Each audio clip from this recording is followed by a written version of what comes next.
Honestly, what better way to reward you? Getting into All right, this is Chris Goodman, Bolo Punch Boxing Hour. I've got on the phone our friend, the Magic Man. This is Paulie Malignaggi. Paulie, how you doing, man?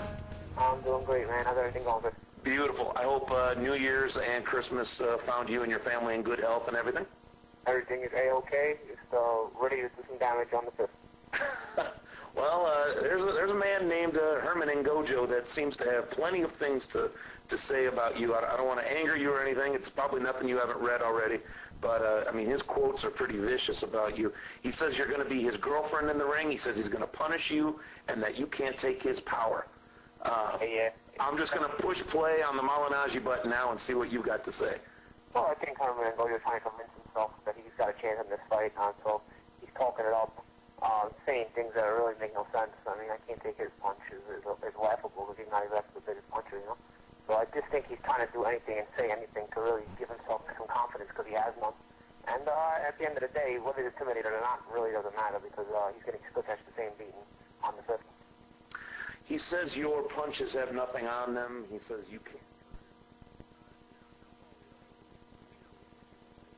You're not known to be a knockout artist. You know that. You've said that 1,000 times, and that it's accumulation of punches that is your biggest weapon usually. Yeah. I have no problem fighting with that. I have no problem doing my business the way I do it. And as long as I consistently win, that's the bottom line. And obviously punches have to have some kind of steam on them. If nobody seems to be getting through, with the exception of the Cotto fight, nobody's been able to beat me. So obviously they've got enough steam to get people's respect if they don't knock you out. What can you tell any Ngoudjo fan that is sitting back saying, Paulie has no idea what he's even walking into? What can you say to those people? I would say don't watch the fight on Saturday because you lose your way to disappointed. So, if you don't want that happening to you, just don't even put the fight on. Just read about it on the internet about it. Always good to talk to the Magic Man, Paulie Malignaggi. We will be tuning in, and why don't we go ahead and give you a call after the fight, after you knock this fool out, and we'll see what your thoughts are after the fight. Definitely, man. I'll be more talkative then for sure. I'll speak to you soon, buddy. Beautiful. All right, man. We'll talk to you soon. Bye. All right. Well, I hope you enjoyed that little tidbit. We're going to get a whole lot more from him in the upcoming weeks, hopefully next week.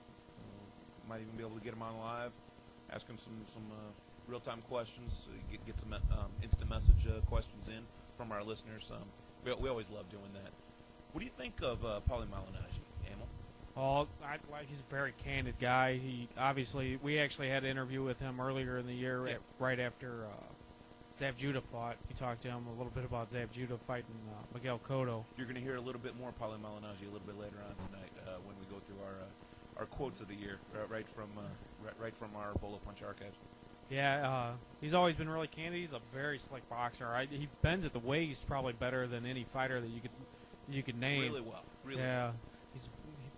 There's a guy locally that actually Fetzer calls a little Paulie Malignaggi, and Mike Post. We haven't seen him fight in a little while because he's had an injury, but Malignaggi is always flair that he has. You know what was on the other day was Zoolander, and I thought, what a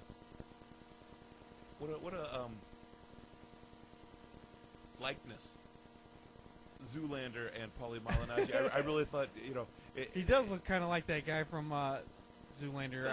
Ben Stiller. Yeah, but fighting up to the build up to his fight with Cotto. He was wearing his hair blue. And it looked exactly like the Zoolander. I was like, oh my gosh, that's Malignaggi a year ago. He actually talked a little bit about that. He said that there was a reason. I can't remember why he said that he did that. It was something that. Well, there's a reason why he puts any color in his hair.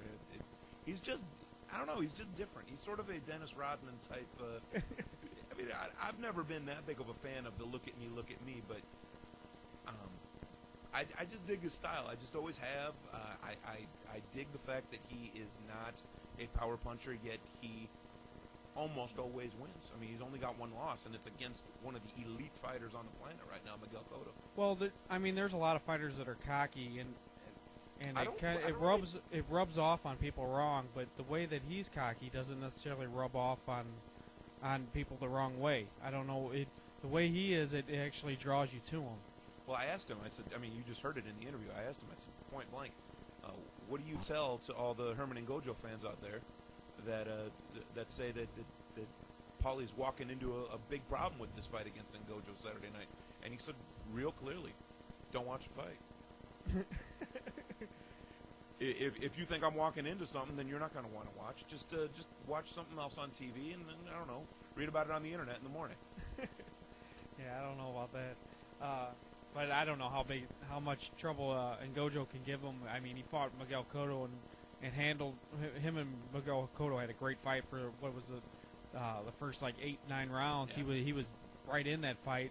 Then it was relatively even. Yeah, I had Cotto ahead at that point, but it was close he was enough. Still in it. He was still in it. It was close enough where he could have actually came back and won that fight. He thought that he was so far behind on the cards that he had to actually get a knockout. That's what his cornerman told him, and he actually had a little falling out with his cornerman after that fight. And there are things you talk about with fighters, and there are things you leave alone, and that's one of those things I would leave alone. So. Yeah, but worked out for him now. What does he has? Buddy McGirt in his corner now, so Yeah. Well, yeah. it's been working out pretty well for him I ever would say. since that loss. Yeah, well, I can never say enough good things about Paulie Malignaggi. Not just because he comes on and gives us sound bites and stuff. I mean, of course, we're going to kiss some butt if that happens. But if I had never spoken to him before or ever, he conducts himself and he answers his questions with his hands. I mean, he was in there. He was getting, and I'm telling you, I'll say this to him. He'll say it himself. He got his ass kicked in the last 2 rounds against Miguel Cotto. Bones on top of bones, getting broken, snapped. His face, he looked like, It doesn't even look like him. When you see he pictures. was a mess. He took it like a man. He said Cotto was the better man tonight. I'd love a rematch. I don't ever see that rematch ever coming off. They're in different places right now. Yeah, Cotto's moving up in weight, and Malignaggi's kind of staying where I he don't was. really see that rematch happening, but he took it like a man. He said Cotto was the better guy tonight, and he got right back on his horse, won a belt right away, and has now defended it. Yeah. Is about to defend it. The summary on the Instant Messenger, guys, which is keyword Bolo Punch Boxing Hour, all one word. The summary on the Instant Messenger is that he borders that line between confidence and cocky. Yeah. He plays that line very good. He tries to push it just enough so that you know he's confident, but he's trying not to be too cocky, So. Not exactly a Fernando Vargas, but he's not exactly a Juan Diaz either.